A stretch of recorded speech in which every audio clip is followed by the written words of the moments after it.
Cultiver ses propres tomates, c'est un vrai plaisir.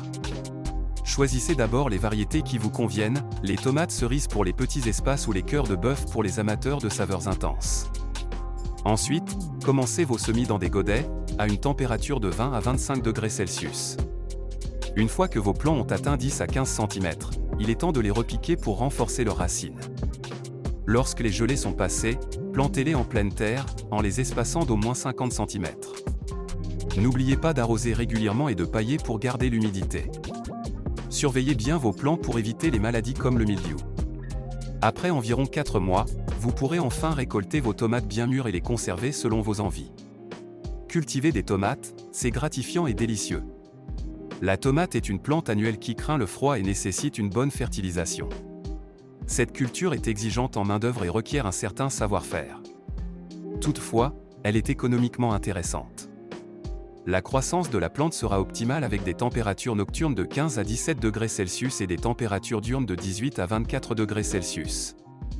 Une hygrométrie modérée diminue les risques de maladie. On évitera une hygrométrie supérieure à 80% et la formation de rosée. De ce fait, en Belgique, on cultive la tomate sous abri.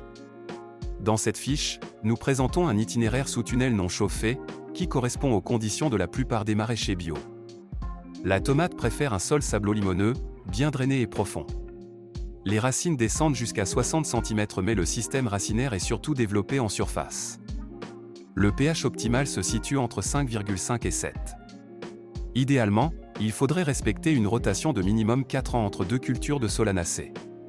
Cependant, généralement, ce principe n'est pas respecté dû à l'importance des solanacées sous tunnel. La répétition de la culture de tomates entraînera à la longue une baisse progressive des rendements en raison d'une fatigue de sol, due principalement au développement de certaines maladies et ravageurs du sol. Une pratique préventive pour réduire l'impact de ces pathogènes consisterait à augmenter la matière organique du sol et à choisir des variétés résistantes ou à réaliser un greffage. Les problèmes liés à la salinité peuvent arriver relativement vite sous tunnel, après 3 à 4 ans, contrairement aux problèmes sanitaires de fatigue de sol, qui n'arrivent qu'au bout de 7 à 8 ans. Une concentration en sel supérieure à 180 mg par litre de sol entraîne une baisse de rendement.